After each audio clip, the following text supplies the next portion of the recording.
Hanap kami ng mapagkakapihan at ito natagpuan namin sa Calawag, Quezon, si Jollibee. At ang driver na misyonero, eto tulog pa. Hey, gising!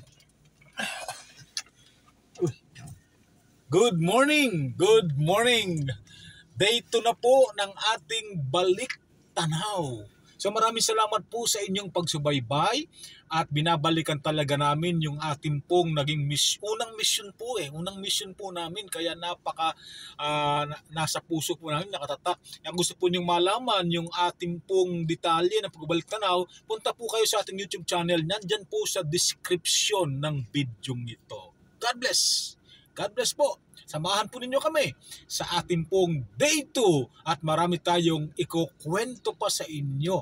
Maraming salamat. Tandaan niyo, God is with us. Siya ang ating atsuya.